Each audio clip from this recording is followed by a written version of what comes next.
NFL Week 8. Here it is. I'm here with Ron. It's been a very interesting week to say the least. Both of our schedules have been disrupted severely. I've been under the weather, and Ron's been gallivanting around for yet another vacation. Enough about that. Last week, a bad week for me. I was down a little bit more than 2 units. How did you fare last week? Well, I had no straight plays, zero. First time in, I don't know, 20 years or whatever. I did some money line parlays. I hit 3 out of 6 in the morning, and I had 0 out of 2, just matched the wrong teams in the afternoon. I won basically pizza money, going 3 and 5 on money line parlays. Hit some props were really good last week, but I don't know what happened. I just didn't have a lot of opinions last week. And I had to run over, as you call it, a vacation to Vegas to try to see what was going on in Vegas and get my head together for this week. Well, I'll tell you, those Patriots really let me down. But I smelled something in the works all day Monday. I had a feeling I had fallen for the banana in the tailpipe there. Yes, started with a loser. Lots of strange results last week. Well, this whole season is just nuts. And last Sunday was actually scary because I lost on Thursday, and I started off 0-3 on Sunday, and I was depending on Seattle and Pittsburgh and probably Jacksonville and one other and the Jets to save my day. And fortunately, I did finish 3-0, but the outlay that I have on these games, it was a little disheartening to start off that way. But I guess enough about last week. But I don't, I thought the COVID years were nuts. This season is an utter and complete outlier. I don't know whether you're aware of it, but only 67% of the Wong teasers are covering coming into this week. But if I had told you that scoring was down 7 points per game, how could you possibly believe that Wong teasers wouldn't be a great play? And I know you don't play a lot of teasers, but you can at least comment on it. It's just amazing how scoring can be so low, which makes the value of points so much greater, and the teasers are losing. As the years go by, I have less and less interest in teasers. They're defined teases, so they're teasing you to begin with.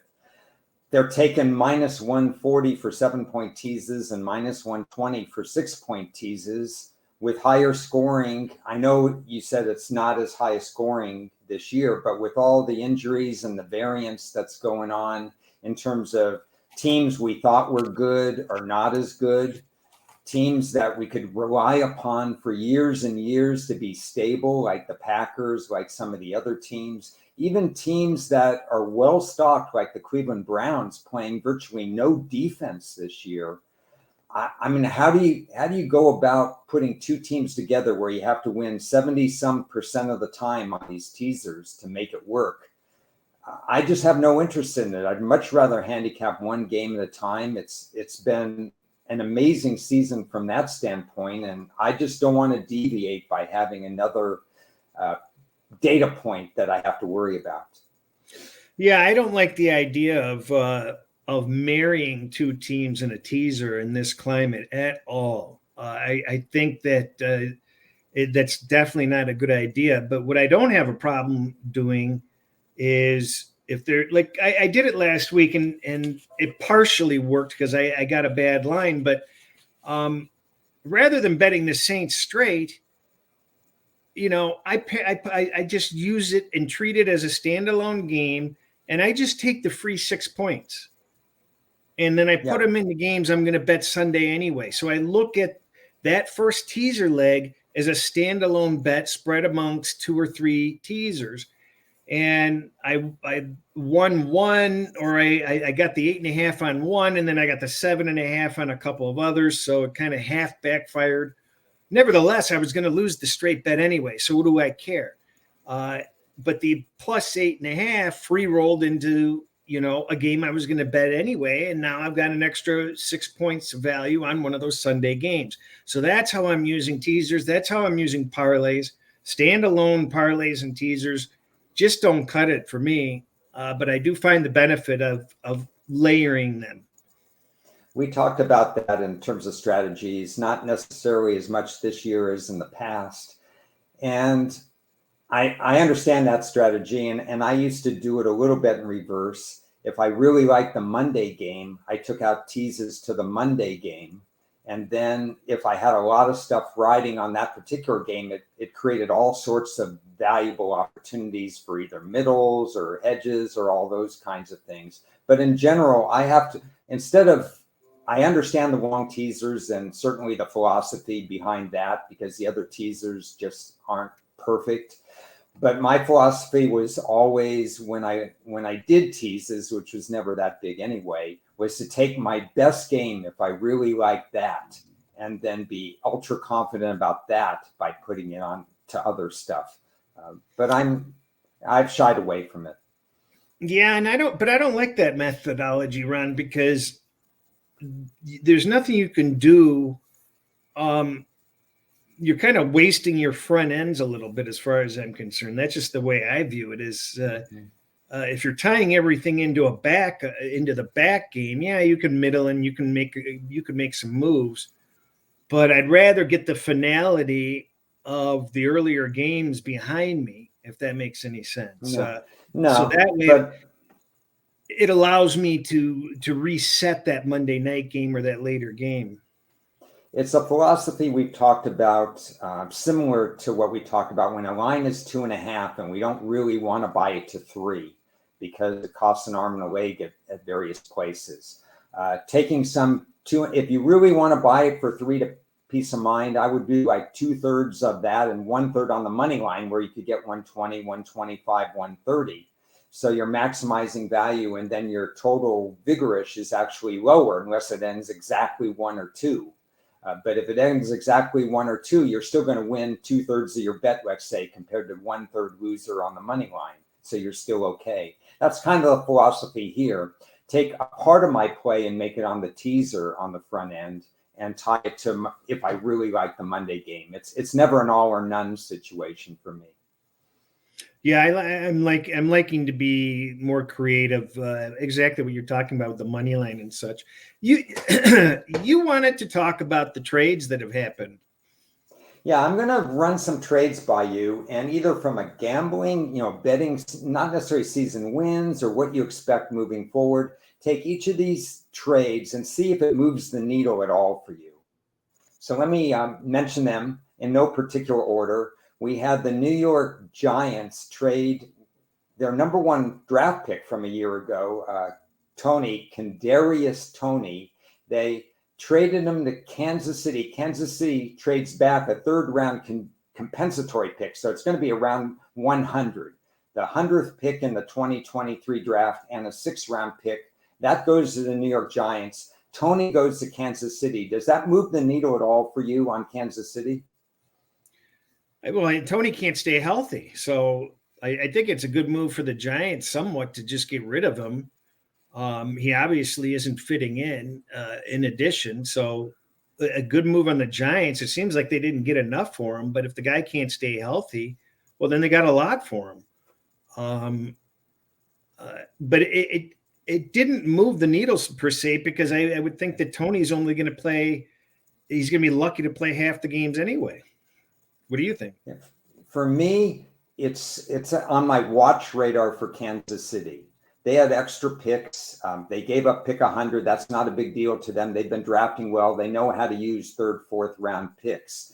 If Toney adds a little bit of value for them in terms of being the taller wide receiver that can make the contested catch, I liked him out of college. I thought he was properly drafted. I think this is an almost no lose situation for both teams. Yeah. New York, he fell out of favor in New York. He wasn't going to work with Danny Dimes. He was going to work. A lot of people can work with Pat Mahomes. If they're open, and Mahomes will find them either sidearm or whatever reason. So I think this is a win-win, and it might be a slight edge later in the year for Kansas City once he gets acclimated. And like you said, if he can get healthy. I think it's a good. I think it works for both teams, like you said. Okay, Chicago, who doesn't really need draft picks because they're flush with them with the Fields trade, they get a 4th-round pick, and they give Philadelphia pass rush specialist Robert Quinn. Only had 1 sack this year. He wasn't going to be re-signed because he has a huge salary. He just voided the last 2 years of his contract. So this is rent a player for Philadelphia. Does it move the needle for you? It's rent a player for Philadelphia? Yeah, because they're probably not going to pay him. They voided the number, so he's a free agent at the end of the year. He could sign with the highest team after this year. It didn't move the needle for me. Okay. Yeah, he's rotational for Philly, who's already showing a strong pass rush, but off his best, and when motivated, which he will be with a playoff contender, it's not a bad move. This is a playoff move to me. Get him ready for the playoffs. Get him in the rotation. You've got extra draft capital in case somebody, extra player capital in case somebody gets hurt in this league that everybody's getting hurt. I like the move for Philly, but it doesn't change my power rating. It doesn't change my opinion. Yeah. I'm not going to skip the Cowboys unless you think Jonathan Hankins is worth a lot. No, I was just looking. The board was blipping up to 10.5 some places on this game today, which I didn't understand. But go ahead with your next one. Okay, Breece Hall gets hurt. That's a big blow for the Jets because he was just having a monster year. So lightly used, or at least just 2 years, really, his 3rd year of action. James Robinson goes from Jacksonville to the Jets because they got Travis Etienne, and so they're using him in Jacksonville. And it's only for conditional 6th-round pick.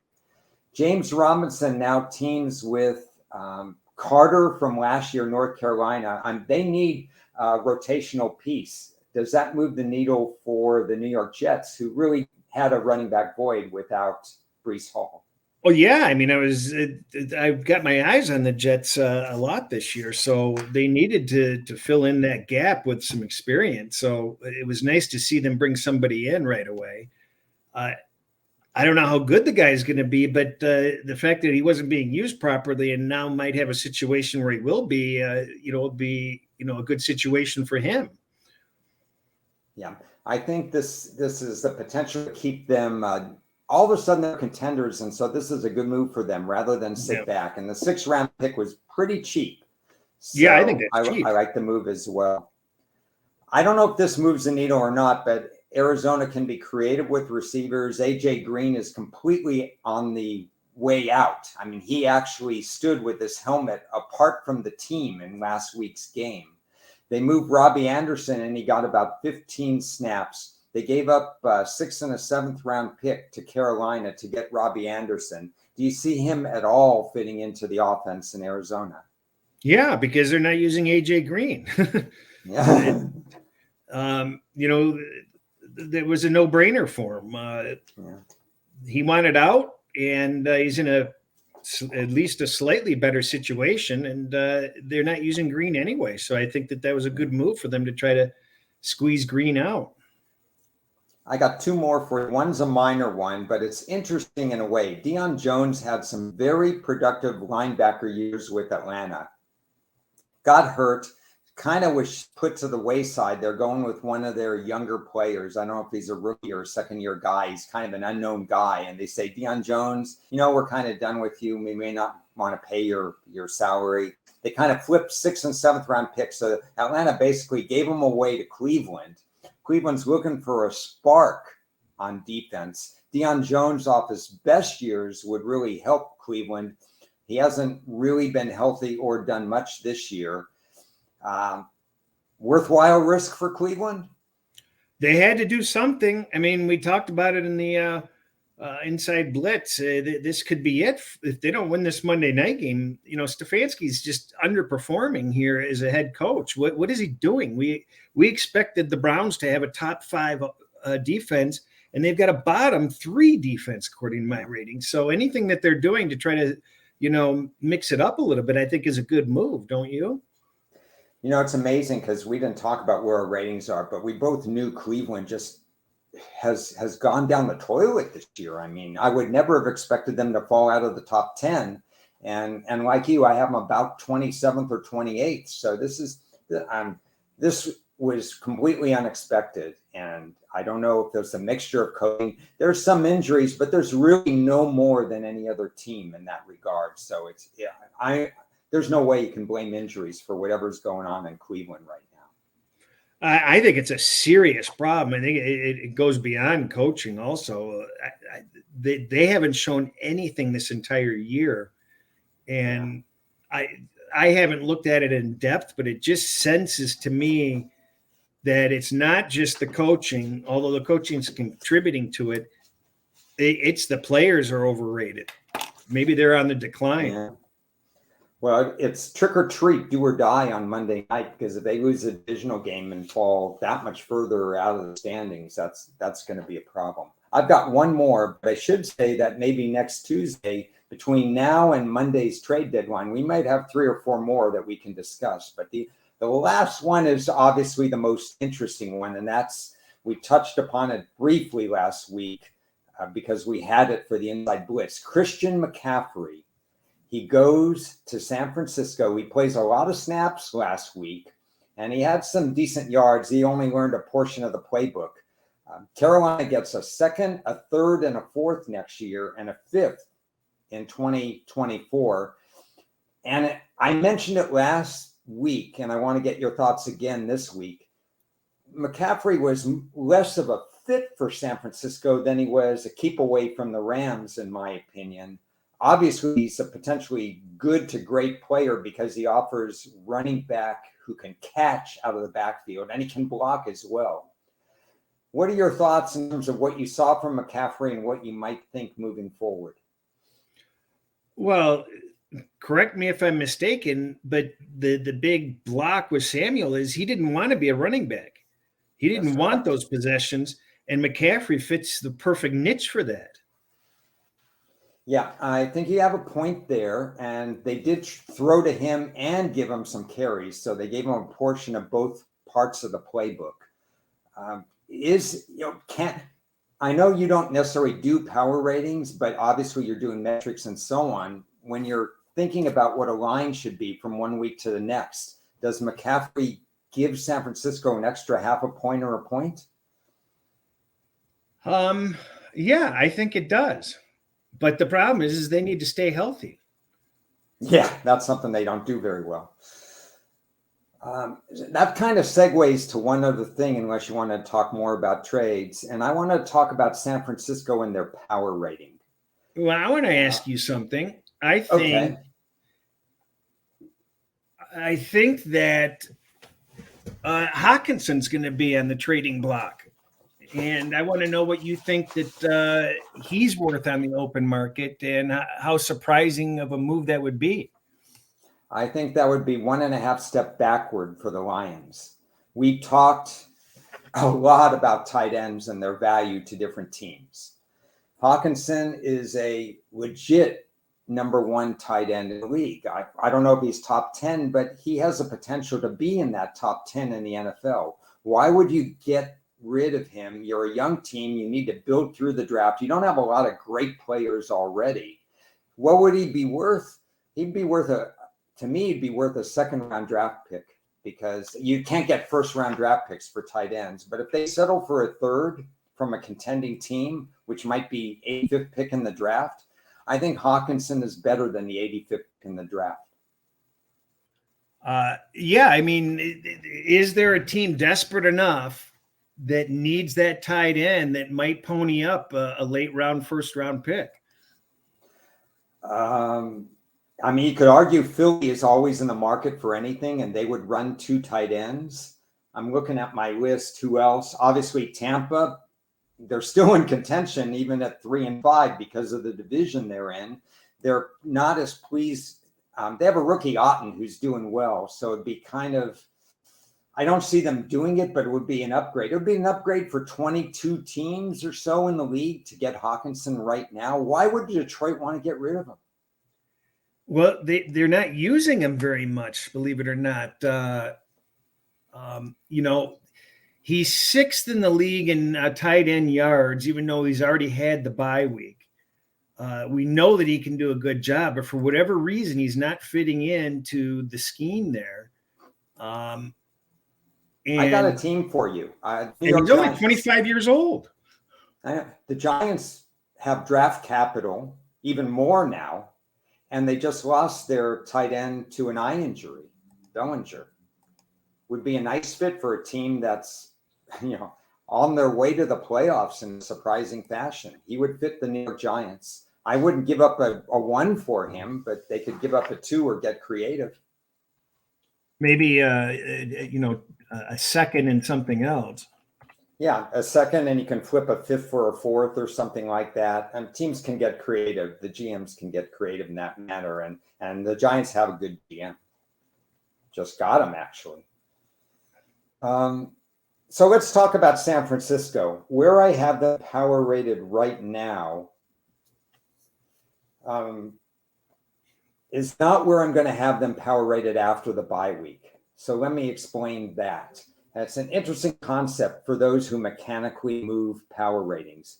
I use them as guidelines. They're not the gospel. We talk about the pluses and minuses of it, but power ratings help me decide where the line might move and where I might get closing line value. And you've talked about it many times. A lot of people have talked about it many times. You want to know how to read the market, and power ratings help me read the market. In some cases, I might originate a power rating if I have an opinion, but in some cases, I'm going to mechanically move it. I've actually lowered the power rating from what other people have used from San Francisco with McCaffrey there. But next week, after the Rams, they have the bye week, gives them 2 weeks to learn the playbook. What do you think about this, Chris? Because this is what I'm going to do. I'm going to move it back up, and I'm going to move it up an extra 0.5 point to a point after the bye week for San Francisco, once McCaffrey gets more indoctrinated with the playbook, and maybe we get more people back from the injury list for San Francisco.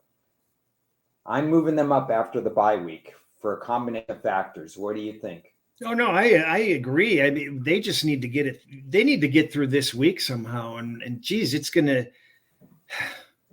if they go to 3-5 after this week, that's a hole. But, fortunately, they're not in a division that has a juggernaut in it because Seattle's leading it. But no, I agree. They're going to work him into the lineup. You would think that they're going to have a few surprises this week that the Rams can't prepare for with him now that they've had a full week of practice with him. But avoiding that injury bug year after year after year, whoever the trainer is should be fired. Yeah, I don't like to use injuries as a crutch, but if I'm San Francisco, I have medical alert on my banners throughout the building because it's just been horrible for them. Yeah, this game is more important to the Rams because they can't be 0-2 against San Francisco. They can't be 0-2 in the division against San Francisco. That puts the 49ers in a good spot. And then San Francisco has the bye week to do all these things we're talking about. The Rams are right back in the race if they win this game. Arizona, we saw what happened with Hopkins. They're going to improve. Seattle, they'll stay in it as long as they can. We'll see. They have the 4th place schedule, so maybe they stay in it a little bit longer than people think. So this division is going to be fascinating the rest of the way. And I almost feel like the San Francisco might, if they win this, it's like stealing the win if they get this win. It's that the Rams are off rest. Get Van Jefferson back. It's a very intriguing game to me because obviously Shanahan just owns McVay, but this is not a good spot for the Niners where they're sitting. The Rams off the bye. They're gonna bring something new to the table. They have to bring something new to the table. Yeah. Both of these teams are going to bring something new to the table. That's why I kind of like the over in this game. I have a funny feeling that you're not going to see a slow and deliberate pace on this game. I think both of these teams are going to take some risks. They're going to shoot for some big plays. And I think some big plays, are likely to happen, which if you're shooting for those big plays, big mistakes can happen also. So That's interesting. You were brainstorming that, and normally you look at second game versus divisional foes as, oh, now we know what they're going to do. You look at unders, but I kind of like your thinking. Stafford, you know more than most that Stafford is hiding an injury or he hasn't been healthy and so on, but now he has 2 weeks to prepare. The wrinkles is a great thing. The Van Jefferson move. I expect more out of Aaron Donald this week to disrupt maybe he creates a turnover and a red zone turnover or something like that. So I kind of understand your thinking with the overs. It might be something to look at. I'm concerned, though. Garoppolo's we gave this guy a free pass because he didn't have the playbook. He didn't have the preseason, and he started off slowly, and we just expected him to do okay and to kind of whip it into shape. But I'm starting to worry about this guy all of a sudden. I just hope that he has to have a good game this week. Otherwise, there's going to be some problems. Yeah. When San Francisco's at their best, their defense is dictating play. Garoppolo, he's throwing 25 to 27 times a game, and that's all. You saw it last year. He didn't have to throw that much. They just got on a roll. And I almost expect that roll to continue after the bye week. But I don't think they want the game on his shoulders. And if it is, he's been making mistakes, and he can't make the mistakes he's been making with the experience he has and the familiarity. It's just inexcusable at this point. Now you have them as still potentially one of the best, if not the best team in the NFC. And when they get Jeff Mitchell back, that's a running back that matters even better than Jeff Wilson. When they get McCaffrey more indoctrinated, when they get a couple of guys back on the defensive end, when George Kittle gets 100% healthy after the bye week, and when they make some tweaks to the offensive line that still isn't going to be completely healthy, they're a team that has a very high ceiling. Well, no, I agree. I mean, I certainly don't have them rated the highest in the NFC at the moment. Not even close. They're not even in the top 10. So in the NFL, but as you mentioned, everything's going to change. They're going to get their bye week. We expect good things from them, and just leave it at that. I mean, what else can we say about it? I think that they are the best team in the NFC when healthy. But I'm skeptical they're going to stay healthy. And Philadelphia seems to be pretty much the real deal.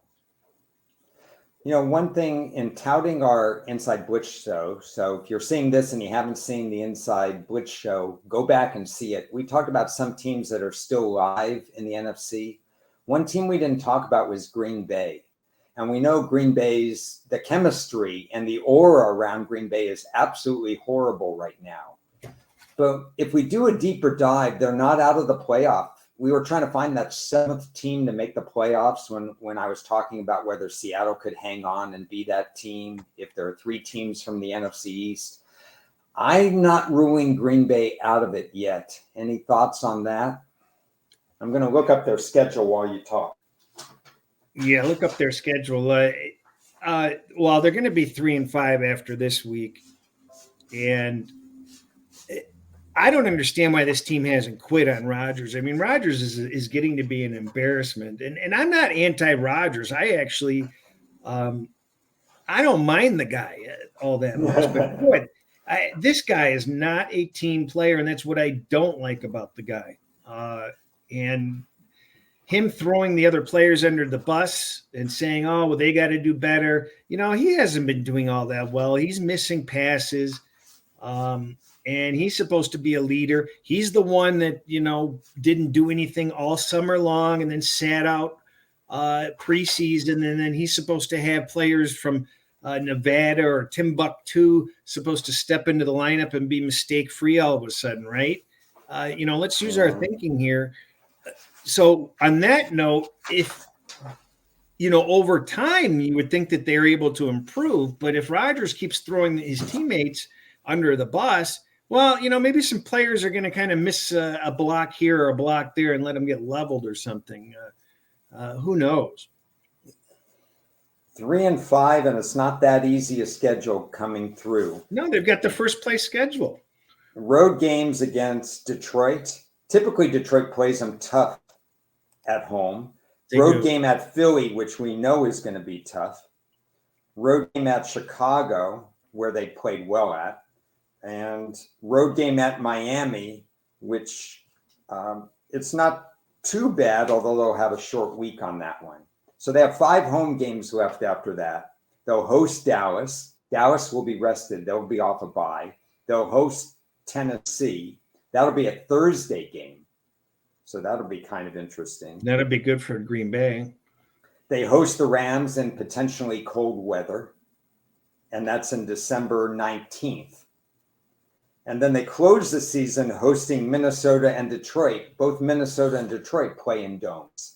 So their December-January schedule features 3 home games against teams that don't like to play outdoors. So yeah, and the Lions are just abysmal outside, and they'll be playing for a nice quarterback. So yeah, the Minnesota game will be interesting. I'm shocked. I'd like your thoughts on. I can't find anybody that seems to like or appreciate what the Vikings have done this year. And while I'm not drinking Viking Kool-Aid from the chalice, I don't think that they're as bad as a lot of people are making them out to be. It seems like everybody is just abandoned ship. I mean, admittedly, I thought that they would have a top 3 offense, and their offense is nowhere near. And they seem to be sputtering, but they're coming out of the bye. You said you thought that it might be a bad time for the bye, and I'm kind of, I'm not so sure about that. They were kind of skating by, and if they had the right attitude, and they're trying to fix if they could fix some things on defense, and then maybe tweak a little bit of offense. I disagree with you. I think this could be potentially a great point for the bye, especially for the new head coach. Yeah, I think I misstated a little bit. I think it's neutral as far as the bye. I think momentum was such that they didn't want to get rid of that momentum. But the new coach having the early bye just may make the playbook even better. So I'm kind of neutral in that way. I just expected going into the season that Minnesota would play a whole bunch of close games. I was high on them. I was low on them. I was high on them, low on game. So I was never sold that they were going to bottom out, but I was never sold that they were going to win the division without winning some of the close games. But the atmosphere in the locker room was so much better without Mike Zimmer. The football mind of Mike Zimmer was missed, probably is still missed, but not the military type atmosphere that existed under Mike Zimmer. I still think the 2 most overriding points, maybe 3, Dalvin Cook has to stay healthy. He's so important from a 3-tool player, the way he gets extra yards. I think the pass rush they have 17 sacks. I expected even a little bit more. I think they have a really good pass rush, and I think they have a really suspect secondary. And it's up to teams with good quarterbacks to take advantage of that secondary. Maybe Arizona is one. That's why we talked about how wild Arizona-Minnesota games have been in the past. Yeah, I think the Vikings are giving up one of the worst average length of pass completion in the league, which is not good. Not surprising. But this bye could also work against them. Where if this team is resting on their laurels, looking at a likely 3-5 Green Bay, and a new coach, it's not out of the question that they could be sitting there, overconfident. Like you and I know, and I think most bettors realize they aren't all that. And we better hope that they don't think they're all that just because they're, starting off with a great record and they don't have anybody on their rump for the division at this point. So I think we're going to figure that out with this game against Arizona, though. If they're either going to come out strong or Arizona's going to beat them. It's a fascinating game. It's the game that probably the game I'm most looking forward to see how it goes. Whether Minnesota gets to Murray or whether Murray gets to the secondary of Minnesota. So, yeah, I'm going to look at that one closely and see where they. But you mentioned Green Bay and maybe resting on their laurels because Green Bay may drop or probably will drop to 3-5. It's probably not helpful for Minnesota that they don't have a lot of challengers right now in that division. Yeah.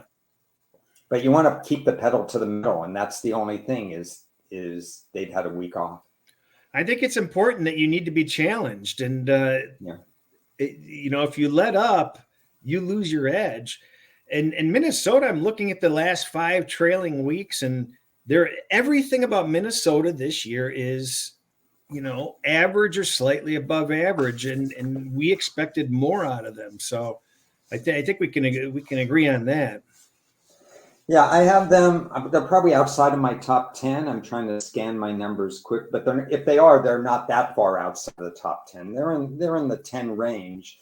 Their record might indicate to some that they would be the 5th best team or the 4th best team or something like that, but they're probably closer to 10th for me. Okay, I'm going to give you $1 if you can name 2 out of the 3 best teams on my trailing 5 weeks list, and 2 out of the 3 worst teams on my trailing 5 weeks list. Okay, I don't have the only teams I don't have in front of me are the teams that are on bye this week. So remind me who they are. And I'll give you an extra 50 cents if you can get the best one. Number one over the last so 5 weeks. The last 5 weeks, who's looked good? Well, I mean, offhand, Philly would probably be there, based on the fact that you're telling me that you're giving me this quiz. They may not be for you. Well, I'll go for some off the wall ones then. I think Cincy has performed well for me. I'll just throw out some names. I'm not going to think about it too much. Philly, Cincy, and Seattle. Those are best or worst? I put them in the best. You didn't get it. You didn't get them in either category. So none of those 3. Okay, which are the 3 that are the best? All right, go for the worst 3 then. The worst 3. Boy, even though they're winning, I'd like to put Indy there. Well, for me, as far as downgrades, Cleveland has been a downgrade for me. Denver's been at the bottom all along. Where else can I go with this? I'll just give you Cleveland, Denver, and Indy. Oh, you should have gotten one of those. You should have gotten the worst one. No, I'm just going fast. Detroit's been the worst. Yeah, I could give you Detroit, but that's no fun. And then Cleveland, 31. And then Green Bay, 30. Okay. Yeah, well, they've certainly fallen from where they were. And the number 1 improving team over the last 5 weeks, you weren't going to ever get it. If you had 31 guesses, you probably would have missed it. The Bears. Yeah, that would have been a tough one because my power number on them is still not high. No. The overall season power number is below the top 15, but over the last 5 weeks, they have had the best overall improvement. So, and I like them against Dallas this week because, Dallas is having difficulty scoring and the Bears are not garbage on defense. And they're getting their offense together. So I think 10 points is a lot to lay against the Bears. What do you think? If you're going to scheme against Chicago, you got to force them to pass because they're going to take the air out of the ball. They're going to ask Justin Fields to throw 20 times a game. And if Dallas wants to get into that kind of game where they allow Chicago to just throw 20 times a game, it shortens the game. It makes 10 points look awfully huge in the NFL. So from that standpoint, I would agree. I would just sell out against the run and contain Fields and try to knock them back that way. And then Dallas going against a decent Chicago defense. I'm looking at their pass numbers. It's not too bad. They're a little vulnerable to the run, but Ezekiel Elliott doesn't move the well, he's not going to for play me anymore. He's not. They say play. He might now. They've changed their mind. No, he's doubtful. I'm looking at it right now. Okay. Well, it's actually better for Dallas if he doesn't play. I know. I would have felt better about my bet if he was playing, frankly.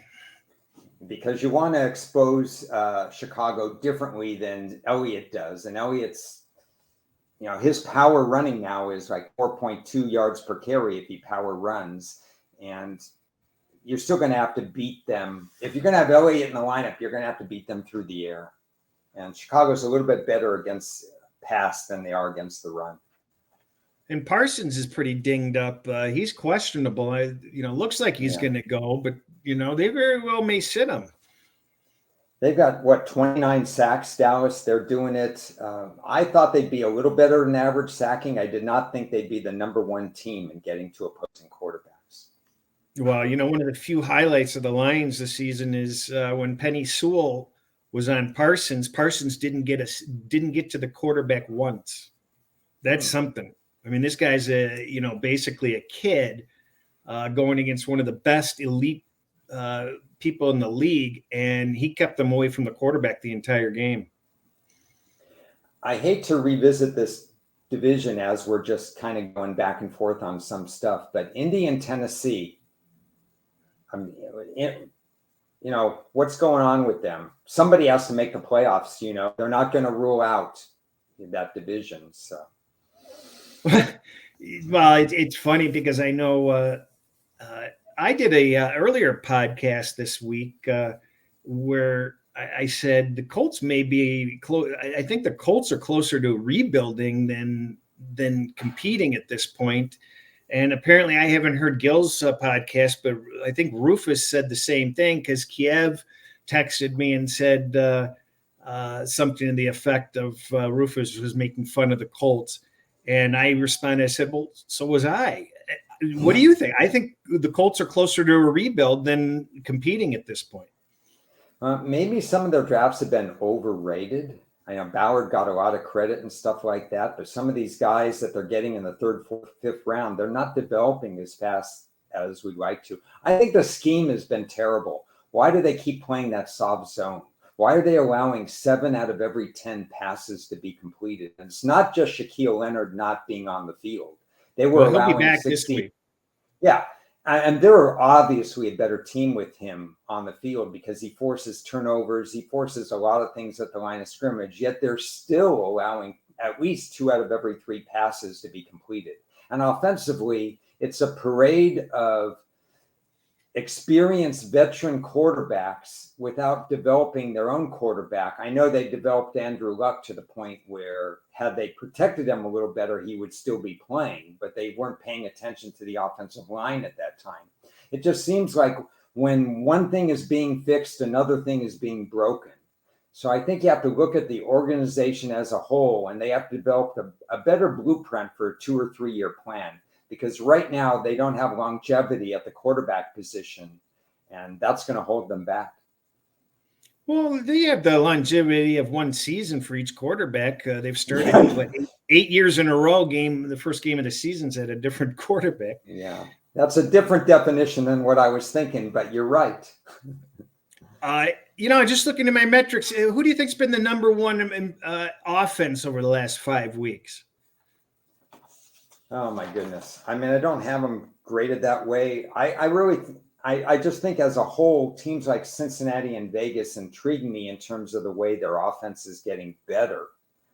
Number one offense, if it's, not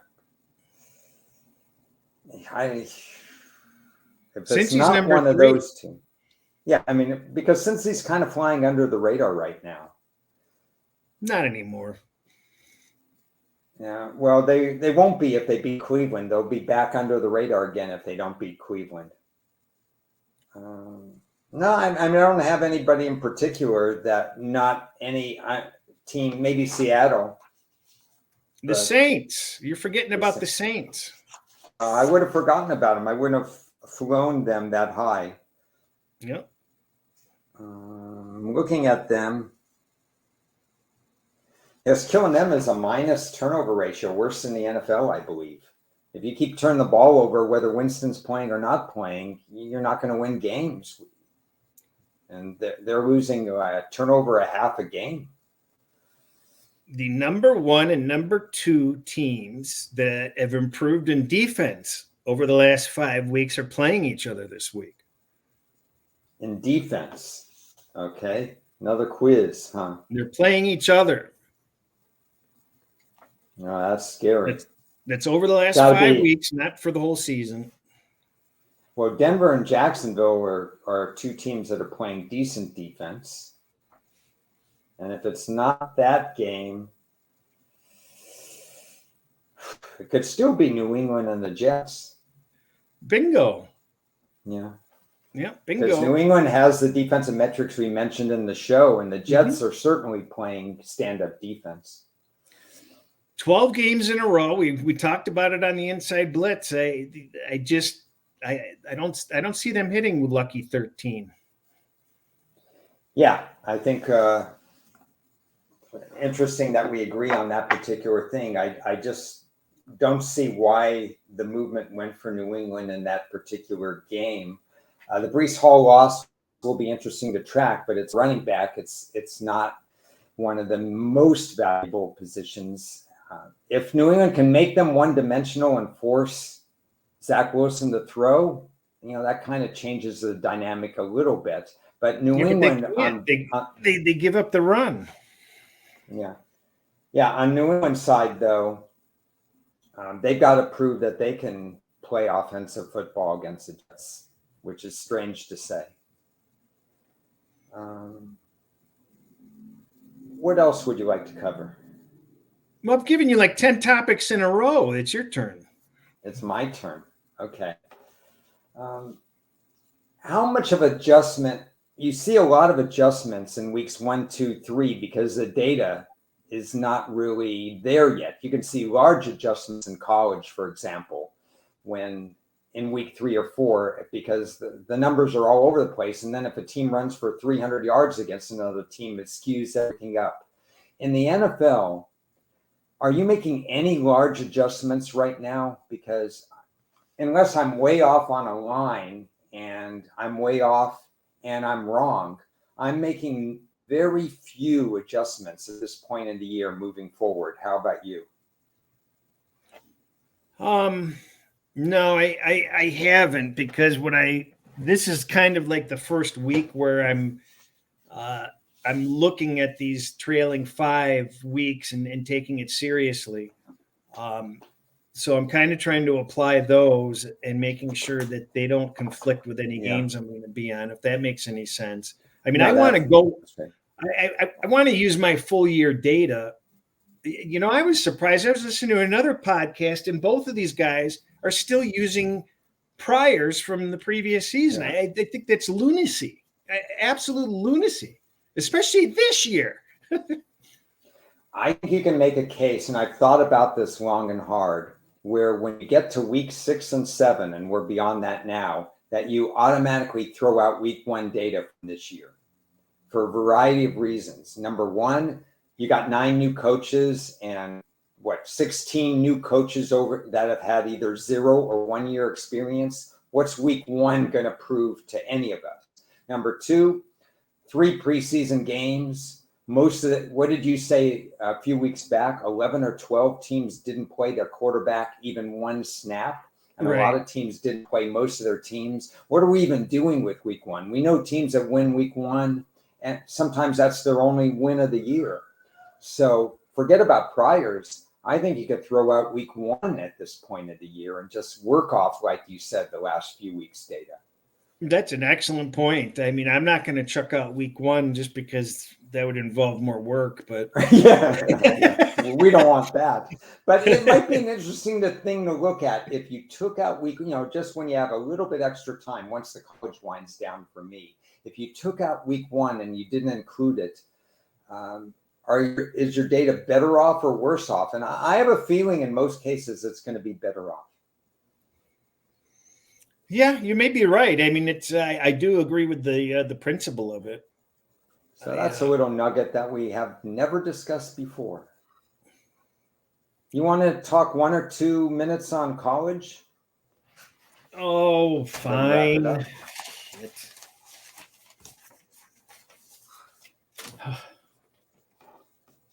Just for the fun of it, I'm still weeding through it this whole time. Being in Vegas the last 3 or 4 days, makes it.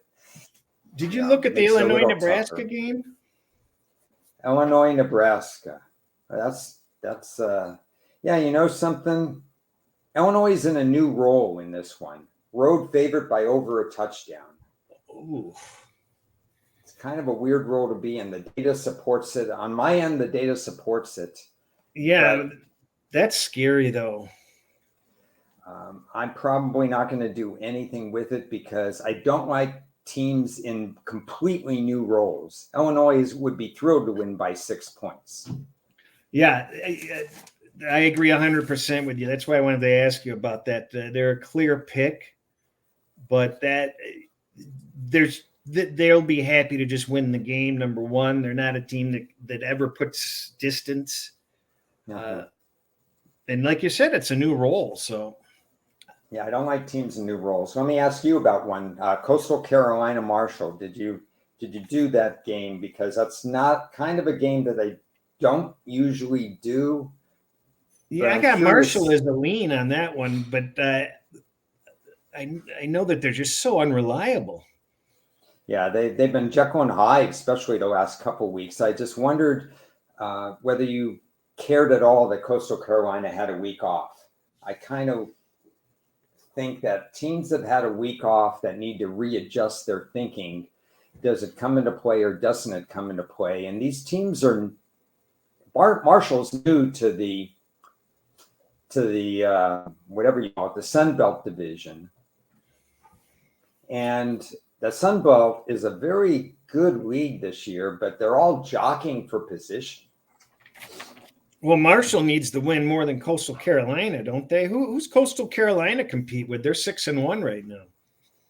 Yeah, they're 6-1. They have the one loss in the Sun Belt. So if you want to get to the title game, you still got to win a game like this. Well, they should be prepared. So you're kind of agreeing that it leads Marshall, but it's sort of like, I don't want to touch it. Yeah, I like Coastal's quarterback. He lost 2 of his weapons, his 2 best weapons through graduation last year. And they just seem a little bit down this year. And Marshall's been playing back and forth. They can't come back for the weekend and hang out and play? I don't know. I'll check with their dorm monitor or somebody like that. What do you make of Notre Dame this year? Kind of a weird year for them. You know what? I thought that I would come up with a selection on that, but I kind of thought I would like Syracuse, but I can't really get either side on that one. It looks so. The data kind of favors Syracuse a little bit, but Notre Dame's got the strength of schedule, and they've been playing better lately. I just don't see the value in the game. What do you think? That's exactly how I feel. I want to make a case for Notre Dame, even against the Syracuse data, with Syracuse coming off a divisional loss, a very important game in the ACC. You normally don't let down when you play Notre Dame, but this year you don't get sky high when you play Notre Dame either. So I kind of think it's a more important game for Notre Dame. Notre Dame's still playing generally decent defensive football. I want to make a case for Notre Dame, and it's one I'm going to study with more. So I'm just tossing that out. That's funny. I wanted to make the case for Syracuse. And we both came to the same conclusion. It's a tough one. I want to make a case for A&M too. So A&M's playing Mississippi. Mississippi got exposed a little bit last week. It was a game that I bet Mississippi. I knew I was going into a little trepidation. I've heard you mention it. Sometimes you say, wait a second, why am I falling for Mississippi? But I just thought LSU hadn't played a complete game. And in fact, Mississippi led 14-0 last week and didn't close the door at all. So A&M plays better defense, or can play as decent a defense as LSU can. And what, I don't know. You know what? Those last like 5 or 6 games I haven't done yet. Oh, okay. So let's go with some of the closer games. Yeah, but it looks interesting. Yeah, looks like an interesting game. No, I lean the Texas A&M side on that. Is that you like the Texas A&M side? Yeah, I'm going to try to make a case for A&M. Yeah.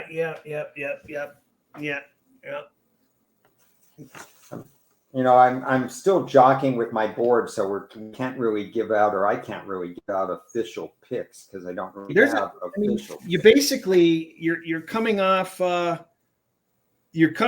Dream Crusher game where they get humiliated.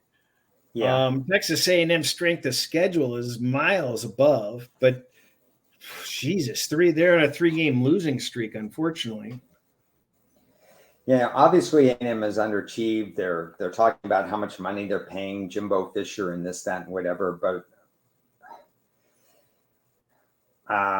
my value, Ole Miss running game is better than A&M's, but my value shows A&M value, especially at the opener. It is one game that I played at the opener because I didn't understand the line. That's where I use power ratings to determine where the line might move. And I said, 3, are you kidding me? It was kind of like that with the LSU game last week. I anticipated where the line would go. I just didn't have the right side. Just a minor detail. The StatFox opening line was 9 Texas A&M. From in whose universe? I don't know, but they had the Michigan game opener at 8.5 too. So I don't know where they get these opener lines. I don't know, but can I have some of that 8.5? Yeah. Yeah, that would be good. Any thought on tonight's East Carolina BYU game? I leaned East Carolina, but small lean. Yeah, I was disappointed in the line. I thought but understandable, I guess, because BYU has fallen out of favor. There's some rumblings that they've underachieved and stuff like that. I thought East Carolina would get a few more points in this game. So I'm disappointed the line's been 3. It's inching back up. I think it's a corrected line because I think the line should be really 4, in all honesty. But East Carolina is playing better defense than they have in probably 15 years since I've been handicapping them. Actually, I've been handicapping them for 40 years, but 15 years is the last time I saw them with really good defensive numbers. Well, 3.5 would help out a little bit, but and I was supposed to bet East Carolina last week, and they covered, and I didn't. And I don't know. I don't have a standout game I can share right now, so there's just a huge strength of schedule difference there, though, that benefits BYU, but the data says East Carolina. Yeah. I'll try to tweet something out if I find a game. I don't usually tweet out games or anything, but maybe I'll throw it in the Discord if I find something. What about this Yale Columbia? Where do you get the data on the Ivy League? Well, I do my own running data for Ivy League, which used to be like clockwork. You could close your eyes and win. And then I back tested it during COVID. And last year I hit 67% with the Ivy League and 62% with one other conference. So the other conference is 5-1 that I'm doing well on. The Ivy League right now is actually, I played 4 games in the Ivy League and they're 1-3. So where I come off on this game, I do have I'm supposed to play Columbia tonight. Yeah, where are you getting the data for the Ivy League? Because I don't have the data in the Ivy League. Well, I just get the box scores and I play with the box scores. Oh God! So you got to go to ESPN, and then you got to go to. I mean, you can skip all that stuff. You lost me at go to. Yeah. Yeah, I've got it all, says Maxwell Smart. But can you repeat the part after? Listen to this. Yeah, exactly. So you go to ESPN, you go to the box scores, and you farm the info yourself. You're farming info myself. Or you could skip all that and just go to collegefootballstats.com and just take their cumulative numbers right there and work from there. And don't worry about parsing it out. Take a look at their sack data. If it's unusual, you might want to parse out the sacks. But you can get a general idea of where the teams are by going to cfbstats.com. CFB as in boy? Yep, CFB as in boy, stats.com. You could pull it up for the audience and you can get some good stuff. Oh, yeah, I've always used this site. They'll give you anything and everything. If you want to know pass protection, sacks, if you want to know, if you're doing props and you want to know how receivers been doing game by game by game, or running back game by game by game. If you want to look at penalties, if you want to look at third down conversion rates, it's a very handy tool. I'm on it a lot on game day. Okay. Well, we should close this episode up. Hopefully, listeners or viewers, we came into this completely unprepared. This is the type of stuff, the type of conversations that we have once or twice a week. We bounce things off of each other. Sometimes we come to no conclusions, and sometimes we validate each other's opinions, and that's just one of the ways that works for us, I think. Yeah, I suspect next Tuesday that we'll have some more trades to talk about, and we'll come up with an interesting topic or two. And I think it'll be a fascinating week. We'll see what happens. Yeah, this is really good that we killed two birds with one stone, because this video is like effortless. Yet we got a lot of work done, and we killed two birds with one stone, because, preparing for a video to repeat stuff that you're already doing is such a waste of time. It's a lot better for us to just kind of find a way to, fit the work in the middle of it. So I don't just hope other people see the same value from it. And if not, just don't watch again. Always brainstorm, take a look at what we've done. We post things, we do a lot of things and so on, but always good to get extra opinions and then do the work, don't skimp. Do the work. I still have some work to do on a number of college games before I say press play or press, don't play. Yeah. Well, with that in mind, we're going to get back to work. We appreciate everybody joining us. I sent out the wrong link for the Inside Blitz, but it's corrected now. But if you subscribed, you wouldn't have had that mix up. You would have known that week 8 was live and you would have gone there. So I suggest subscribing and not trusting my bad tweets, because 2 weeks in a row, I followed up a tweet. So thanks, Ron. I'll talk to you later on when you get your act together on NCAA, and we'll talk some more NFL.